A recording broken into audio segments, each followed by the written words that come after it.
皆さん、こんにちは。Welcome back to Say Japanese Podcast. This is episode 24.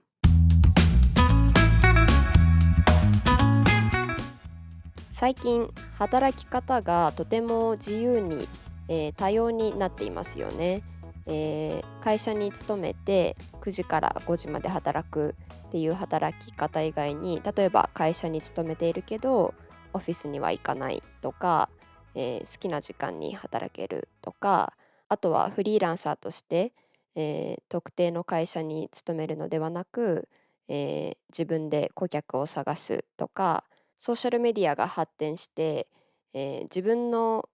小さなビジネスを始めるのもすごく普通になってきましたね。私自身大学を卒業してから、一度も会社に勤めたことがなくて、ずっとフリーランサーとか、ビジネスオーナーとして働いていますが、どこの国に行っても働けるし、いつでも休暇が取れるとか、好きな時間に働けるっていうのが本当に私の生活スタイルに合っていて、えー感謝している、こういう仕事ができてよかったって心から思っているんですけれども、最近特にソーシャルメディアとかですごくそういうフリーランスとか自営業とかいうのが理想化されていたり、なんかそれが正しい生き方とか楽しい人生の過ごし方で、9時5時で働いている人たちはむしろつまらないみたいな感じの傾向を結構目にするし、あとはこう私はストレスだった会社を思い切って辞めて、世界で旅をしながら仕事をすることにしたら人生が変わりましたとか、ソーシャルメディアで投稿し始めたら、3ヶ月ぐらいで、前よりもずっと稼げるようになりましたみたいな、すごくこうフリーランサーとして稼ぐのが簡単ですよっていう風に、えー歌っているインフルエンサーとかをすごくよく目にします。もちろんそういうことを発信しているのも、彼らの仕事の一つだとは思うんですけれども、でも実際にフリーランサーである私がそういうのを見ると、ちょっとそんなに簡単ではないし、そんなに楽しいばかりのものでもないし、9時5時がそんなにつまらない悪いものかっていうと、むしろ私は会社で働くのが羨ましいなって思うこともあるくらい、いいこともたくさんあると思うんですね。なので今回のポッドキャストエピソードでは、私自身が感じたこうフリーランサーとしての苦労とか、会社に勤めてないからこそ体験できる大変だったこととか、あとは実際に本当にフリーランサーとして働くのが簡単なのかどうかについて、お話しします。ポッドキャストを聞いている皆さんはどんな働き方をしていますか？もし自分もフリーランスとか自営業の方がいたら、ぜひ共感していただきたいですし、もし会社に勤めていて、なんかこの働き方は自分に合っていないのかなとか、疑問を抱いている方がいたら、ちょっと比較して、どっちが自分に合っているのか知る機会になったらいいなと思っています。ちなみにフリーランサーとしてのいいところって結構簡単に想像できると思うので、簡単に紹介して終わりにします。やっぱり皆さんも想像通り、自由っていうのが一番大きいですよね。何時に起きてもいいし、何時に働いてもいいし、病院とかに行かないといけない時、いつでも行けるし、休暇もいつでも取れるし、嫌なことを言ってくる上司とか同僚もいないし、ルールもないですね。とにかく自由。それしかないんですけれども、それがものすごく大きな要素ですので、やっぱりこう、フリーランスの生活スタイルがいいなって思われがちなのは、これかな、自由ですね。では、ここからは私が大変だなと思っていることを紹介します。まず一つ目は、成功するまでかなり大変です。もし会社に勤めた場合は、お給料が少ないにせよ、もし面接に受かって入社が決まって働き始めたら、もう1ヶ月目から、収入は決まっていますよね。もう生きていけないほど少ないわけでもないだろうし、全く払われないということもないですよね。それに比べて、フリーランスとか自営業は、もう最初の1、2年、収入がほとんどないとかいうのも当たり前ですし、あったとしても毎月全然違う収入だったりします。なので結果的に最初の方はもう会社勤めの8時間とかよりももう12時間、15時間とかものすごい量働くということも普通だと思います。フリーランスとか自営業っていろいろ種類があって、例えばお客様相手に商品を売るとか、顧客から仕事をもらうとかいろいろありますし、そのお客さんとか顧客の探し方も SNS を使ったり、あとはフ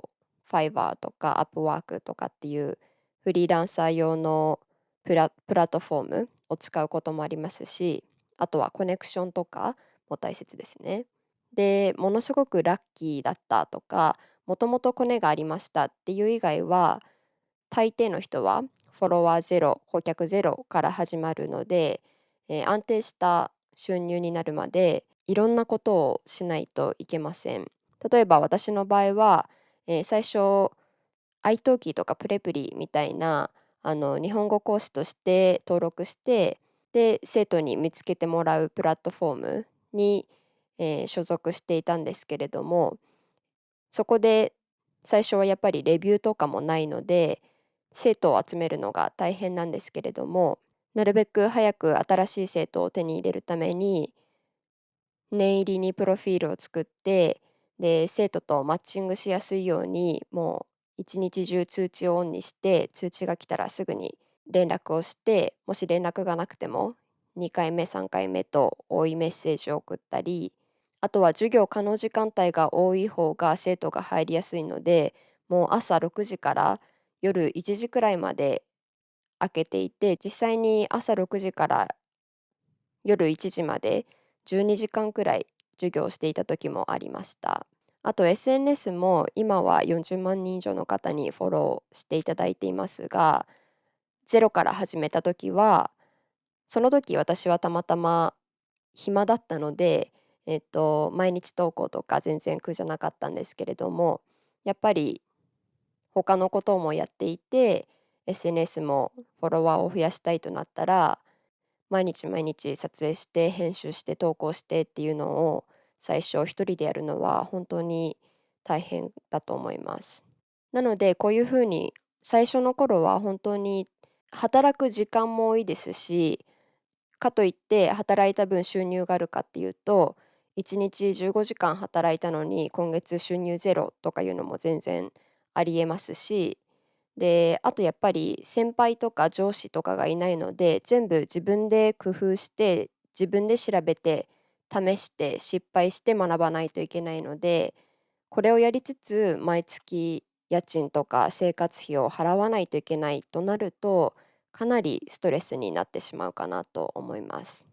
2つ目は、仕事とプライベートの区別がつきにくいということです。さっき言ったように自分で考えてやらないといけないことがたくさんあるんですけれども、そうすると1日の中でずっとあれはどうしようかな、こうしよう、ああすればいいかっていうふうにずっと考えているですね、私は少なくとも。例えばこのポッドキャストのアイディアとかも、夜2時くらいに寝れない時にパッて思いついて、携帯にメモしたりとか、特にうまくいってない時とか、あとは新しいことを一人で始めている時とかは、もういろんな方向のことを全部自分でやらないといけないし、責任を取らないといけないので、もしじゃあ今日は夜6時まで働くと決めたとしても、もうその後もお風呂入ってる間、料理している間、友達と会ってる間、ずっと頭の中で考えてしまうというのも私にとっては普通です。さらに、どこでもできる仕事だからこそ、ちゃんとした休暇を取るのをむしろ忘れがちです。去年の8月、私は2週間絶対働かないという休みを取ったんですけれども、その時、実はそれが仕事を始めてから2、3年の中で初めてのちゃんとした休みだったということに気づきました。もちろんそれまでもいろんなところに旅行に行ってたんですけれども、パソコン一つさえあればどこでも働けるからこそ、本当にどこへでもパソコンを持って行ったんですね。なので、旅行していても、ちょっと授業をやるとか、ちょっとパソコンでやらないといけないことを終わらせるということがよくあって、パソコンを持っていかずに、本当に一切仕事をしないっていう休暇は、それまで一度も取っていなかった、取り忘れていたということに気づいて、ちょっとそれはワークライフバランスが崩れているのかなと思って、それ以来ちゃんと仕事をしない休暇っていうのを取ろうと決めたんですけれども、その8月以来、まだそういう休暇を取っていません。で、なぜこんなに自由な仕事スタイルのはずなのに、結局仕事ばかりになってしまっているかっていうと、大変なことの3点目にもなるんですけれども、収入がとにかく不安定、最初の頃のように本当に次ゼロかもしれないっていうほど不安定じゃないとしても、やっぱり働けば働くほど入ってくるし、働かなかったらその分収入も減るので、例えば体調不良でもクリスマス休暇でも休めばそれだけ収入が入ってこないということになるので、せっかく休みを取ったとしても罪悪感を感じてしまったり、常にもっとやらなきゃ、もっと働かなきゃ、もっと稼がなきゃという感じで、一度も精神的にしっかり安心して休むっていうのができない気がします。で、もちろん会社に勤めていても、その業績を上げないといけない、上司から評価されないといけない、ボーナスがちゃんと働かなかったらボーナスがもらえないとか、やればやるほどいいことがあるので、頑張ってしまう人は頑張りすぎてしまうこともあると思うんですけれども、一番私的にいいな、会社勤めって思うのは、その安定した収入かな。収入が少なくても、翌月少なくともこれだけ入ってくるって分かっているその安心感が、感じたことがないので、それは本当にいいなって思います。では、以上が私がフリーランサーもしくは自営業者として感じる、大変だなと思うことでした。でもこれほどストレスとか大変なことがありつつも、なお会社で働こうとしないのは、やっぱりこの制約がないっていうのが私には楽に感じられますし、あとはフリーランサーって誰でもできることじゃないと思うんですね。何かスキルが必要だったり、ちょっと失敗しても大丈夫っていう特権があったりする人じゃないとできないと思うので、そういうことができる環境にあることを感謝して頑張ろうと思っているんですけれども、皆さんはどんな働き方をしていて、どんな大変なことがあり、またどんな働き方が理想ですか？ぜひコメント欄で共有してください。では最後まで聞いてくれてありがとうございました。また次のエピソードでお会いしましょう。